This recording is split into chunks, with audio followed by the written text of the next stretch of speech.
S ಗುರುಜಿ, ಇನ್ನು ಅಮಾವಾಸ್ಯೆ ಏನು ದೋಷದ ಕುರಿತಾಗಿ ತಿಳಿಸ್ಕೊಡ್ತಾ ಇದ್ರಿ, ಅದಕ್ಕೆ ಇರುವಂತಹ ಪರಿಹಾರಗಳ ಕುರಿತಾಗಿ ಹೇಳಿಬಿಡಿ. ಅಮಾವಾಸ್ಯೆಗೆ ಸಂಬಂಧಪಟ್ಟಂತಹ ಪರಿಹಾರಗಳು 2 ವಿಧಾನಗಳಿದ್ದಾವೆ.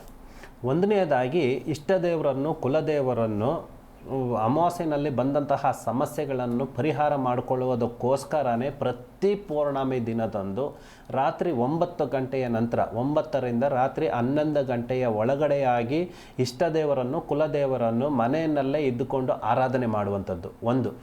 ಎರಡನೆಯದಾಗಿ ಮನೆ ಕುಟುಂಬ ಪರಿವಾರ ಸಮೇತ ಅದೇ ದಿನದಂದು, ಅಂದರೆ ಮುಂಚಿತವಾಗಿ ಹೋಗಿ ನಿಮ್ಮ ಕುಲದೇವರ ಎಲ್ಲಿ ದೇವಸ್ಥಾನ ತೀರ್ಥಯಾತ್ರೆ ಅನ್ನುವಂಥದ್ದು ಇರುತ್ತದೋ ದೇವಸ್ಥಾನಗಳಿಗೆ ಹೋಗಿ ಅಲ್ಲಿ ತಂಗಬೇಕು. ಇಡೀ ಕುಟುಂಬದ ಸಮೇತ ಮಲಗಬೇಕು, ಆ ದೇವಸ್ಥಾನದ ಹತ್ರ ಮಲಗಬೇಕು.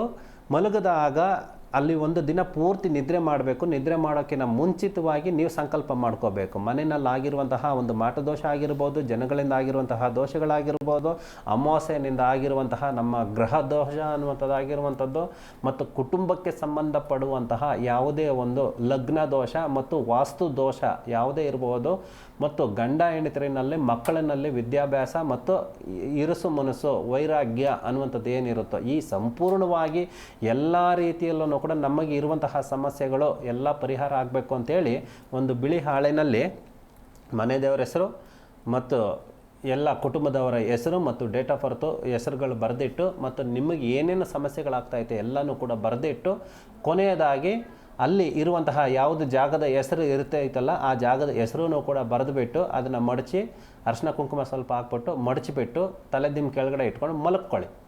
ಮಲ್ಕೊಂಡಾದ ನಂತರ ಬೆಳಗ್ಗೆ ಎದ್ದು ಏನು ನಿಮಗೆ ಕನಸುಗಳು ಸೂಚನೆಗೆ ಬರ್ತೈತೆ, ಯಾವ ರೂಪದಲ್ಲಿ ನನಗೆ ಸಮಸ್ಯೆಗಳು ಬಂದೈತೆ, ಏನು ಮಠದೋಷ ಆಗಿದೆಯಾ, ಇಲ್ಲ ಜನಗಳಿಂದ ತೊಂದರೆ ಆಗಿದೆಯಾ, ನಮ್ಮ ಸೆಲ್ಫಿನಿಂದ ಆಗಿದೆಯಾ, ಇಲ್ಲ ನಮ್ಮ ಹಣೆ ಬರ ನಮ್ಮ ಗ್ರಹ ದೋಷನೇ ಇಷ್ಟ ಏನಾಗಿದೆ ಅಂತ ಅಂದ್ಬಿಟ್ಟು ನಿಮ್ಮ ಕನಸಿನ ರೂಪದಲ್ಲಿ ಭಗವಂತ ಖಂಡಿತವಾಗ್ಲೂ ನಿಮಗೆ ತೋರಿಸ್ಕೊಡ್ತಾನೆ.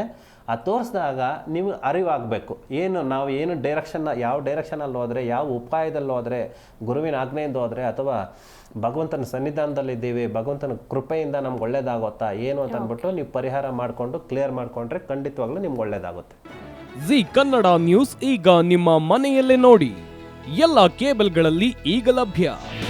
ನಿಮ್ಮ ನೆಚ್ಚಿನ ಜಿ ಕನ್ನಡ ನ್ಯೂಸ್ ಈಗ ಸನ್ ಡೈರೆಕ್ಟ್ ನಲ್ಲಿ number 292, Tata play number 1664, Jio TV number 1334, NXT digital number 30, in cable number 30, city networks 51, U digital number 162, GTPL number 17, Rockline telecommunications number 42, Shri Basaveshwara cable number 168, rural cable network 60, Vinayaka digital 57, Abhishek cable 821, city channel 53, Siddeshwara cable network 57, V4 digital Infotech 628, Surya digital networks 53, Gajanan digital number 836, Malnad infotech private limited number 56, metrocast number 830, victory digital number 167ರಲ್ಲಿ ನೋಡಿ ಆನಂದಿಸಿ.